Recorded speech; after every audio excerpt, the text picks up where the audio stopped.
Hi all. എല്ലാവർക്കും liquidity trader Arjun എന്ന YouTube ചാനലിലേക്ക് എല്ലാവർക്കും സ്വാഗതം. ഓക്കെ, നമ്മൾ സാധാരണ ഡെയിലി അനാലിസിസ് പോലെ തന്നെ കമ്മിങ് ഡേയ്സിൽ എന്തെങ്കിലും നമ്മളത്തെ മാർക്കറ്റ് അനാലിസിസും കാര്യങ്ങളൊക്കെയാണ് നമ്മൾ ഈ ഒരു വീഡിയോയിൽ ചെയ്യുന്നത്. ഓക്കെ, നമ്മൾ ഓപ്ഷൻ ബൈയിങ് ആണ് കൂടുതലും ചെയ്യുന്നത്. ഓപ്ഷൻ ബൈയിങ് എന്ന ഒരു കോൺസെപ്റ്റിൽ നമ്മൾ ചെയ്യുന്ന ഒരു സ്ട്രാറ്റജി എന്ന് പറയുന്നത് ലിക്വിഡിറ്റി ട്രേഡിംഗ് എന്നുള്ള ഒരു സ്ട്രാറ്റജിയിലാണ്. ഓക്കെ, ലിക്വിഡിറ്റി ട്രേഡിംഗ് എന്നുള്ള സ്ട്രാറ്റജിയിലാണ് നമ്മൾ ഓപ്ഷൻസും കാര്യങ്ങളും ഒക്കെ ചെയ്യുന്നത്.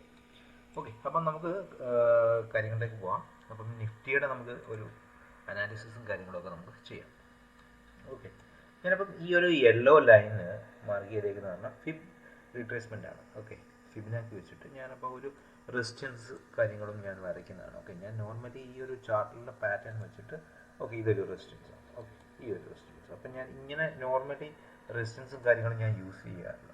ഓക്കെ, ഇങ്ങനെ റെസിസ്റ്റൻസും കാര്യങ്ങളും ഞാൻ യൂസ് ചെയ്യാറില്ല. ഞാനപ്പോൾ ഒരു ഫിബ് വെച്ചിട്ടാണ് ഞാൻ റീട്രേസ്മെൻറ്റ് ഒരു റെസിസ്റ്റൻസ് അല്ലെങ്കിൽ സപ്പോർട്ട് കാര്യങ്ങളൊക്കെ ഞാൻ ചെയ്യുന്നത്. അപ്പോൾ അങ്ങനെ ഞാൻ സപ്പോർട്ട് റെസിസ്റ്റൻസ് വരയ്ക്കുന്നത് അപ്പം ഒരു റിവേഴ്സൽ അല്ലെങ്കിൽ ഒരു ട്രെൻഡ് ചേഞ്ച് ആവാനുള്ള പോസിബിലിറ്റീസ് ഉള്ള ഏരിയാസാണ് ഞാനപ്പോൾ ഈ ഒരു ലൈൻസ് കാര്യങ്ങളും വരച്ചേക്കുന്നത്. ഓക്കെ, അപ്പോൾ ഇത് ചില സമയത്ത് നമുക്ക് റെസ്പെക്ട് ചെയ്യാം, ചില സമയത്ത് റെസ്പെക്ട് ചെയ്യാതിരിക്കാം. കാരണം ഞാനപ്പോൾ ഈ ഒരു റേഞ്ചിൽ പ്രൈസ് ആക്ഷൻ നോക്കിയിട്ടായിരിക്കും ഞാനപ്പം എന്താണ് ആ ഒരു ലിക്വിഡിറ്റിയും കൂടെ നമുക്ക് ഫേവറബിൾ ആയിട്ട് വരുമ്പോഴാണ് നമ്മൾ ആ ഒരു ഏരിയയിൽ ട്രേഡും കാര്യങ്ങളൊക്കെ എടുത്ത് ചെയ്യുന്നത്. ഓക്കെ, അപ്പോൾ മെയിൻലി ഇപ്പം നമുക്ക് നിഫ്റ്റിയുടെ ഒരു ചാർട്ട് നോക്കിക്കഴിഞ്ഞാൽ നമുക്ക് നടക്കുന്ന ഒരു കാര്യം എന്ന് പറഞ്ഞു കഴിഞ്ഞാൽ നിഫ്റ്റിയിൽ മെയിൻലി എന്താണ് ഈ ഒരു ഗ്യാപ്പ് പെൻഡിങ് ആണ്, ഫില്ല് ചെയ്യാനുള്ള പെൻഡിങ് അല്ലേ. ഈ ഒരു ഗ്യാപ്പ് പെൻഡിങ് ആണ്. അപ്പം മോസ്റ്റ് പ്രോബബ്ലി എന്താണ് മാർക്കറ്റിൽ ഈ ഒരു ഗ്യാപ്പ് ഫില്ല് ചെയ്തിട്ട് അപ്പ് സൈഡിലോട്ട് മാർക്കറ്റിലോട്ട് പോകാൻ ഹൈ ടെൻഡൻസിയാണ്. ഓക്കെ, ഹൈ ടെൻഡൻസിയാണ്. അതായത് ആ ഒരു രീതിയിൽ അപ്പ് സൈഡിലോട്ട് മാർക്കറ്റ് പോവുകയാണെന്നുണ്ടെങ്കിൽ നമുക്ക് നല്ലൊരു ഫുൾ ബാക്ക് നമുക്ക് ഈ ഒരു റേഞ്ചിൽ തന്നെ മാർക്കറ്റിൽ കിട്ടും.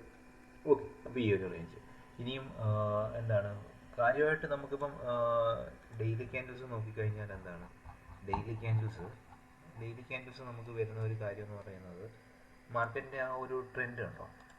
ഓക്കെ, ഇവിടുന്ന് വന്നു നേരെ മാർക്കറ്റ് വന്നു. ഓക്കെ, പിന്നെ ഒരു ഇവിടുന്ന് വന്ന് ഈ ഒരു ഏരിയ, ഈ ഒരു ഏരിയ, ഓക്കെ ഈ ഒരു ഏരിയ. ഇനി മാർക്കറ്റ് അതായത് ഈ ഒരു ലൈൻ ഓക്കെ 24,537 എന്ന് പറയുന്ന ഒരു ലൈൻ എബോ ക്ലോസ് ചെയ്യാതെ നമുക്ക് എന്താണ് ഒരു ഡേ ടൈം ഫ്രെയിമിൽ ട്രെൻഡ് ചേഞ്ച് ആയി നമുക്ക് പറയാൻ പറ്റുള്ളൂ. ഓക്കെ, ട്രെൻഡ് ചേഞ്ച് ആയി നമുക്ക് പറയാൻ പറ്റുള്ളൂ. പക്ഷെ നമുക്ക് 1 അവർ ടൈം ഫ്രെയിമിൽ നോക്കിക്കഴിഞ്ഞാലോ. ഓക്കെ, 1 അവർ ടൈം ഫ്രെയിമിൽ നോക്കിക്കഴിഞ്ഞാൽ എന്താണ് ട്രെൻഡ് ഓൾറെഡി ചേഞ്ച് ആയിട്ടുണ്ടോ? ഇല്ല. ഓക്കെ എന്ന് വേണമെങ്കിൽ പറയാം, പക്ഷേ ട്രെൻഡ് ചേഞ്ച് ആയിട്ടുണ്ട്. ഓക്കെ, ഈ ഒരു സ്വിങ് കേട്ടോ, ഈ ഒരു സ്വിങ് ബ്രേക്ക് ആയപ്പോഴത്തേക്കിന് എന്താണ് നമുക്ക് ട്രെൻഡ് ചേഞ്ച് ആയെന്ന് മാർക്കറ്റിൽ പറയാം. ഓക്കെ, പക്ഷെ ഞാൻ പറഞ്ഞില്ലേ നമുക്ക് ആ ഒരു ഡെയിലി ടൈം ഫ്രെയിമിൽ ഒരു കൺഫർമേഷൻ കൂടെ കിട്ടിക്കഴിഞ്ഞാൽ ആ ഒരു ഡെയിലി ടൈം ഫ്രെയിമിലെ കൺഫർമേഷനിലാണ് ആ ഒരു നമ്മുടെ ഫിബിൻ്റെ ഒരു റീട്രേസ്മെൻറ്റ്. അപ്പോൾ ഇവിടുത്തെ ഒരു ക്ലോസിങ്ങും കാര്യങ്ങളും കിട്ടിക്കഴിഞ്ഞാൽ എന്താണ് നമുക്ക് ഒരു കൺഫർമേഷൻ നമുക്ക് പറയാൻ പറ്റുള്ളൂ. ഇപ്പം മാർക്കറ്റിൻ്റെ ഒരു ബയാസ് എന്താണെന്ന് ചോദിച്ചു കഴിഞ്ഞാൽ എന്താണ് മാർക്കറ്റിൽ ഒരു 30 മിനിറ്റ്സ് ബയാസ് എന്താണെന്ന് ചോദിച്ചു കഴിഞ്ഞാൽ ബുള്ളിഷ് തന്നെയാണ്. ഓക്കെ, അപ്പം ഞാനിപ്പോൾ ഈ ഒരു റേഞ്ച് വരച്ചേക്കുന്നതെന്ന് പറയുന്നത് ഒരു ഫിബിൻ്റെ ഒരു റെസിസ്റ്റൻസ് ലൈനും കാര്യങ്ങളൊക്കെയാണ്. അപ്പോൾ ഇത് നിങ്ങൾക്ക് വരയ്ക്കാം 23,400 ആ ഒരു ലെവൽ, പിന്നെ 24,700 ആ ഒരു റേഞ്ചുമാണ് ഒരു റെസിസ്റ്റൻസ് ആയിട്ട് ഫിബ് വെച്ചിട്ട് വരുന്നത്. ഓക്കെ, ഇത് ആക്യുറേറ്റ് ആവണമെന്നില്ല, ഞാൻ എൻ്റെ ഒരു അനാലിസിസിലാണ്. പിന്നെ ഞാൻ ആ ഒരു റേഞ്ചിൽ നമുക്കൊരു എന്താണ് ഒരു ലിക്വിഡിറ്റി കാര്യങ്ങളുണ്ട്. ഓക്കെ, അപ്പോൾ അവിടുത്തെ ഒരു പ്രൈസ് ആക്ഷൻ കൂടെ വരുമ്പോഴത്തേക്കിന് കൂടുതൽ ആക്യുറസി വരാൻ ചാൻസ് ആണ്. അപ്പോൾ ഞാനൊരു എന്നെപ്പോൾ ഒരു ഓപ്ഷൻ ബയേഴ്സിന് അപ്പോൾ ഈ ഒരു ഏരിയയിൽ നിന്ന് ട്രേഡ് ഓപ്പർച്യൂണിറ്റീസ് കിട്ടും. ഓക്കെ, അപ്പോൾ അതുകൊണ്ടാണ് ഞാനപ്പോൾ ഇങ്ങനത്തെ ഈ ഒരു ഫിബ് വെച്ചിട്ടുള്ള ലെവൽസും കാര്യങ്ങളൊക്കെ മാർക്ക് ചെയ്തിരുന്നത്. ഓക്കെ, അപ്പോൾ ഈ ഒരു ലെവൽ ബ്രേക്ക് ചെയ്ത് കഴിഞ്ഞാൽ പിന്നെ ഇത് റെസ്പെക്ട് ചെയ്യണമെന്ന് വലിയ നിർബന്ധമില്ല. ഓക്കെ, അപ്പം ഈ കമ്മിങ് ഡേയ്സിൽ അല്ലെങ്കിൽ കമ്മിങ് വീക്കിൽ നിഫ്റ്റിയിലെ ഒരു അനാലിസിസ് എന്ന് പറയുന്നത് ഓക്കെ ഈ ഒരു ഡൗൺ സൈഡിൽ ഈ ഒരു ഗ്യാപ്പ് ക്ലോസ് ചെയ്തിട്ട് അപ്പ് സൈഡിലോട്ട് പോകാനാണ് ചാൻസ് കൂടുതലെന്നാണ് എനിക്ക് തോന്നുന്നത്, പേഴ്സണലി തോന്നുന്ന ഒരു കാര്യം. ഓക്കെ, ഇല്ലാന്നുണ്ടെങ്കിൽ മാർക്കറ്റിൽ എന്താണ് ഇത് ഈ ഒരു റേഞ്ച് 23,200 to 23,350 എന്ന് പറയുന്നത് നല്ലൊരു സപ്പോർട്ട് സോണായിട്ട്, അതായത് ഒരു ബൈയിങ് നടക്കുന്ന ഒരു സോണായിട്ടാണ് ഇപ്പം മാർക്കറ്റിൽ സംഭവിക്കുന്നത്. അതായത് FIS ആയാലും ഈ ഇപ്പം കറൻ്റ്ലി ഒരു ലാസ്റ്റ് 2 months ആയിട്ട് അവർ കറൻ്റ്ലി സെല്ലിങ് തന്നെയായിരുന്നു. അപ്പം ഈ ഒരു റേഞ്ചിൽ നിന്ന് ഇപ്പോൾ ഒരു ബ്രേക്ക് ഔട്ട് വന്നതിന് ശേഷം എന്താണ് അവർ ബൈയിങ്ങിലോട്ട് തന്നെ മാർക്കറ്റിൽ വന്നു.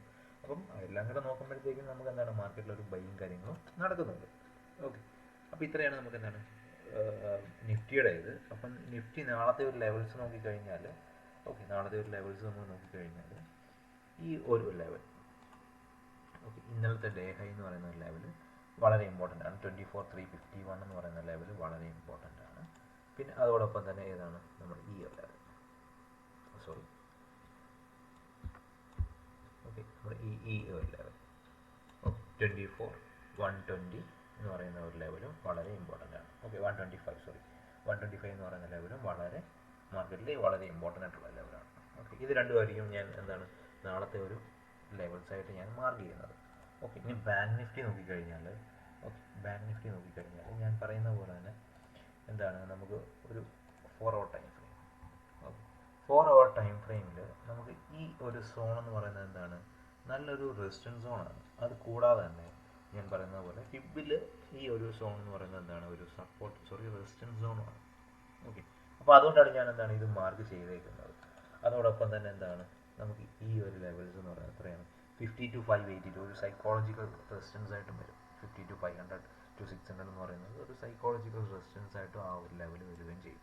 ഓക്കെ, ഇനി മാർക്കറ്റിൽ എന്താണ് നമ്മുടെ ബാങ്ക് നിഫ്റ്റിയുടെ കേസ് നോക്കിക്കഴിഞ്ഞാൽ ബാങ്ക് നിഫ്റ്റിയിലും സെയിം എന്താണ് ഈ ഒരു ഗ്യാപ്പ് മാർക്കറ്റിൽ കിടപ്പാണ്. ഓക്കെ, അപ്പോൾ ഈ ഒരു ഗ്യാപ്പ് മാർക്കറ്റിൽ ഫില്ല് ചെയ്തതിന് ശേഷം അപ്സൈഡിലോട്ട് കുറച്ച് നല്ല പൊട്ടൻഷ്യലിൽ തന്നെ ഈ ഒരു റെസിസ്റ്റൻസ് ബ്രേക്ക് ആകാൻ ഹൈ പോസിബിലിറ്റി ആണ്. അല്ലാതെ മാർക്കറ്റിൽ ഈ ഒരു റേഞ്ചിൽ വന്നിട്ട് മാർക്കറ്റ് ഇവിടുന്ന് വന്ന് റെസിസ്റ്റൻസ് ബ്രേക്ക് ചെയ്യുമോ എന്ന് ചോദിച്ചു കഴിഞ്ഞാൽ ചിലപ്പോൾ മോസ്റ്റ് പ്രോബബ്ലി ഇവിടെ ഒരു എന്താണ് മാർക്കറ്റിൽ ഒരു ഗ്യാപ്പ് ഉണ്ട്. ഈ ഒരു ഗ്യാപ്പ് ചിലപ്പോൾ ഫില്ല് ചെയ്തിട്ട് ഡൗൺ സൈഡിലോട്ട് മാർക്കറ്റ് വരാനും ചാൻസസ് ഉണ്ട്. ഓക്കെ, മാർക്കറ്റിൽ ഡൗൺ സൈഡിൽ വരാനും ചാൻസസ് ഉണ്ട്. അപ്പോൾ ഈ രണ്ട് പോസിബിലിറ്റിയാണ് എന്താണ് ഞാൻ മാർക്കറ്റിൽ നാളത്തേക്ക് ബാങ്ക് നിഫ്റ്റി നോക്കുന്നത്.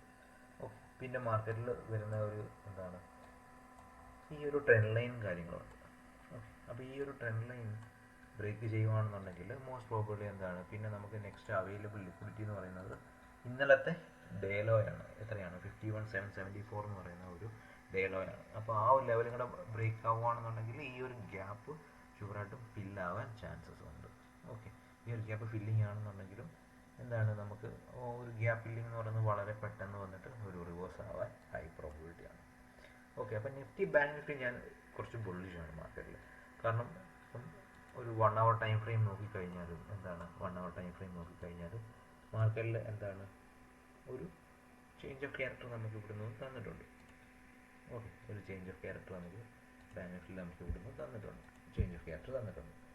ഓക്കെ, പക്ഷേ നമുക്ക് എന്താണ് ഒരു ഡെയിലി ടൈം ഫ്രെയിം നോക്കിക്കഴിഞ്ഞാലോ, ഡെയിലി ടൈം ഫ്രെയിം നോക്കിക്കഴിഞ്ഞാൽ മാർക്കറ്റിൽ എന്താണ് ഈ ഒരു റേഞ്ച് ബ്രേക്ക് ഔട്ട് നടത്തിയാലേ നമുക്ക് എന്താണ് ഒരു സ്ട്രോങ് ക്ലോസിങ് നടത്തിയാലേ നമുക്ക് എന്താണ് ഒരു ബ്രേക്ക് ഔട്ട് നടത്തി അല്ലെങ്കിൽ ഒരു ട്രെൻഡ് ചേഞ്ച് ആയി എന്ന് പറയാൻ പറ്റത്തുള്ളൂ. ഓക്കെ, അത് നിങ്ങൾ ശ്രദ്ധിച്ച് നോക്കുക. ഓക്കെ, പിന്നെ നമുക്ക് ഫിൻനിഫ്റ്റി ഒക്കെ ആണെങ്കിൽ ഇപ്പോൾ എക്സ്പയറി കാര്യങ്ങളും എല്ലാം മാറി കഴിഞ്ഞല്ലോ. അപ്പം അതുകൊണ്ട് ഫിൻനിഫ്റ്റി ഞാനിപ്പോൾ മന്ത്ലി എക്സ്പയറി ആയതുകൊണ്ട് ഞാൻ അങ്ങനെ ഫിൻനിഫ്റ്റി കാര്യങ്ങൾ കാര്യമായിട്ട് നോക്കുന്നില്ല. ഫിൻനിഫ്റ്റി ആയാലും ആ ഒരു സെയിം റേഞ്ച് തന്നെയാണ്. എത്രയാണ് 24,317 എന്ന് പറയുന്ന ലെവൽ ബ്രേക്ക് ചെയ്താൽ ഡേ ടൈം ഫ്രെയിമിൽ ബ്രേക്ക് ചെയ്താൽ അപ്പ് സൈഡിലോട്ട് പൊട്ടൻഷ്യൽ വളരെ കൂടുതലാണ്. ഓക്കെ, ഇനി അടുത്ത ഒരു ലിക്വിഡിറ്റി ലെവൽ എന്ന് പറയുന്നത് ഡേ ഹൈ തന്നെയാണ്, ഓൾ ടൈം ഹൈ തന്നെയാണ്. ആ ഒരു ഓൾ ടൈം ഹൈ ബ്രേക്ക് ആകാൻ ഹൈ പ്രോബബിലിറ്റിയാണ്. ഓക്കെ, പിന്നെ നമുക്ക് കമ്മിങ് വരുന്നത് എന്താണ് ഐ ടി സെക്ടറാണ്. ഇപ്പം റീസെൻ്റ്ലി ഞാൻ എപ്പോഴും പറഞ്ഞുകൊണ്ടിരിക്കുന്ന ഒരു കാര്യം, ഐ ടി സെക്ടറിൽ ഈ ഒരു ഡിസ്ട്രിബ്യൂഷൻ ഫേസ് ബ്രേക്ക് ചെയ്തിരിക്കുകയാണ്. ഓക്കെ, ആ ഒരു ഡിസ്ട്രിബ്യൂഷൻ കഴിഞ്ഞു, മാർക്കറ്റ് ഡൗൺ സൈഡിലോട്ട് വന്നു. ഓക്കെ, ഡൗൺ സൈഡിലോട്ട് വന്നു, പിന്നെ മാർക്കറ്റ് എന്താണ് അതേപടി തന്നെ സ്ട്രോങ് ആയിട്ട് തന്നെ അപ്പ് സൈഡിലോട്ടൊരു മൊമെൻറ്റം വന്നു. ഓക്കെ, മാർക്കറ്റിൽ മൊമെൻറ്റം വന്നു. ഇനി മാർക്കറ്റിൽ സംഭവിക്കാൻ പോകുന്ന ഒരു കാര്യം എന്ന് പറയുന്നത് എന്താണ് ഇത് ഡെയിലി ടൈം ഫ്രെയിമാണ്. ഓക്കെ, ഡെയിലി ടൈം ഫ്രെയിമിൽ നമ്മുടെ ഫിബ് വെച്ചിട്ട് തന്നെ നിങ്ങൾക്ക് സപ്പോർട്ട് റെസിസ്റ്റൻസ് ഇനി നമുക്ക് നോക്കുമ്പോഴത്തേക്കിന് അടുത്ത ഒരു ലെവൽ എന്ന് പറയുന്നത് എത്രയാണ് 1.272 ആ ഒരു ലെവൽ ഒരു 45,000 ആ ഒരു ലെവലിലേക്ക് മാർക്കറ്റ് വരാൻ ഹൈ പ്രോബബിലിറ്റി ആണ്. ഓക്കെ, ഹൈ പ്രോബബിലിറ്റി ആണ്. കാരണം ഈ ഒരു ഡിസ്ട്രിബ്യൂഷൻ ഫേസ് മാർക്കറ്റ് നല്ല സ്ട്രോങ് ആയിട്ട് തന്നെയാണ് ബ്രേക്ക് ചെയ്തത്. ഓക്കെ, അപ്പം മാർക്കറ്റിൽ ഐ ടി സെക്ടറിൽ ഒരു ബുള്ളിഷ്നെസ് ഞാൻ നല്ലപോലെ കാണുന്നു. ഓക്കെ, ഐ ടി സെക്ടറിൽ. പിന്നെ നമുക്കിനി മിഡ് ക്യാപ്പ് നോക്കിക്കഴിഞ്ഞാൽ മിഡ്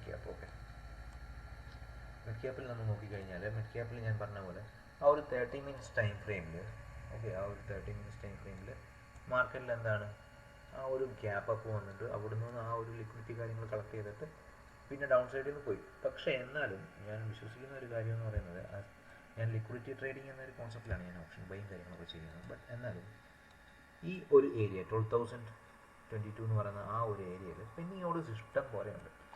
ഓക്കെ, അപ്പം ഈ ഒരു ഏരിയ എന്താണ് ഞാൻ അത്ര സ്ട്രോങ് ആയിട്ട് ഞാൻ കൺസിഡർ ചെയ്യുന്നില്ല. കൺസിഡർ ചെയ്യും, പക്ഷേ എങ്കിൽ ഈ ഒരു നമ്മുടെ ഈ ഒരു ഏരിയ, ഓക്കെ, ഈ ഒരു ഏരിയ ക്ലോസിങ് സ്ട്രോങ് ആയിരിക്കണം. ഈ അത് 12,000, ഓക്കെ, 12,730 എബോവ് ക്ലോസിങ് നടത്തി കഴിഞ്ഞാൽ മിഡ് ക്യാപ്പിൽ എന്താണ് ഒരു ട്രെൻഡ് ചേഞ്ച് ആയി എന്ന് നമുക്ക് പറയാം. അല്ലാതെ ഇപ്പോഴും എന്താണ് മിഡ് ക്യാപ്പിൽ ഡൗൺ ട്രെൻഡ് തന്നെയാണ് മാർക്കറ്റിൽ സംഭവിക്കുന്നത്. ഓക്കെ, വേറെ ട്രെൻഡും കാര്യങ്ങളൊന്നും വന്നിട്ടില്ല. സെയിം മിഡ് ക്യാപ്പിൽ ഡൗൺ ട്രെൻഡ് തന്നെയാണ് മാർക്കറ്റിൽ വന്നിരുന്നത്.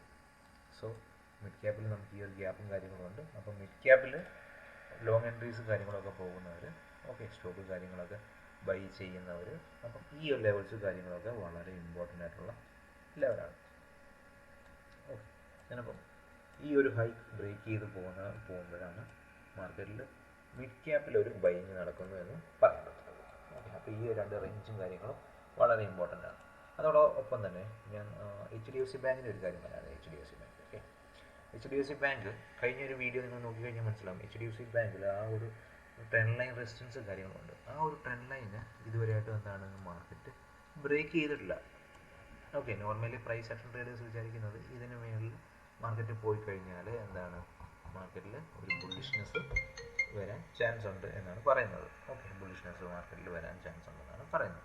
പക്ഷേ എന്താണ് ഇവിടെ നിന്നൊരു സ്ട്രോങ് ക്ലോസിങ് നടത്തിയിട്ടില്ല. ഇന്ന് ആ ഒരു ഗ്യാപ്പ് ഓപ്പൺ ആയിട്ടും മാർക്കറ്റിൽ എന്താണ് നല്ലൊരു സെൽ ഓഫ് തന്നെയാണ് വന്നിരിക്കുന്നത്. അപ്പം HDFC ബാങ്കിൽ ഇൻവെസ്റ്റ് ചെയ്യാൻ താല്പര്യമുള്ളവർ, ഓക്കെ, 1,800 എബോവ് മാർക്കറ്റിൽ പോവുകയാണെന്നുണ്ടെങ്കിൽ മാത്രം, അല്ലെങ്കിൽ ഒരു റീടെസ്റ്റിന് വേണ്ടി വെയിറ്റ് ചെയ്തതിന് ശേഷം മാത്രം ചെയ്യുക. കാരണം റീസൺ എന്താണെന്ന് വെച്ച് കഴിഞ്ഞാൽ 2022 മുതൽ, ഓക്കെ, 2021 മുതൽ HDFC ബാങ്കിൽ ഒരു സൈഡ് വേസ് തന്നെയാണ്. ഒരു ബ്രേക്ക് ഔട്ടോ അല്ലെങ്കിൽ ഒന്നും കാര്യങ്ങളും ചെയ്തിട്ടില്ല. ഓക്കെ, അപ്പം നല്ല സ്റ്റോക്കിലും കാര്യങ്ങളും ഇൻവെസ്റ്റ് ചെയ്യുന്നതായിരിക്കും ഏറ്റവും നല്ലത്. ഓക്കെ, പിന്നെ നമുക്ക് റിലയൻസ് ആണെന്നുണ്ടെങ്കിൽ എന്താണ് റിലയൻസിൽ കാര്യമായിട്ട് നമുക്ക് എന്താണ് വലിയ മൊമെൻറ്റും കാര്യങ്ങളും വന്നിട്ടില്ല. ഓക്കെ, റിലയൻസ് നമ്മുടെ ആ ഒരു സ്വിങ്ങും കാര്യങ്ങളൊക്കെ ബ്രേക്ക് ചെയ്യാം. ഓക്കെ, അപ്പോൾ ഇത്രയാണ് നമുക്ക് എന്താണ് നിഫ്റ്റിയിലും ബാങ്ക് നിഫ്റ്റിയിലും മിഡ് ക്യാപ്പിലും ഫിൻനിഫ്റ്റിയിലും IT സെക്ടറിലും എല്ലാം വരുന്ന ഒരു കമ്മിങ് ഡേയ്സിൽ ഒരു ഒബ്സർവേഷനും അനാലിസിസും കാര്യങ്ങളൊക്കെ. ഓക്കെ, അപ്പം ഓപ്ഷൻ ബൈ കാര്യങ്ങളെല്ലാം ചെയ്യാൻ താല്പര്യമുള്ളവരാണെന്നുണ്ടെങ്കിൽ ഞാൻ എൻ്റെ ഡിസ്ക്രിപ്ഷനിൽ എൻ്റെ നമ്പറും കാര്യങ്ങളും കൊടുത്തിട്ടുണ്ട്.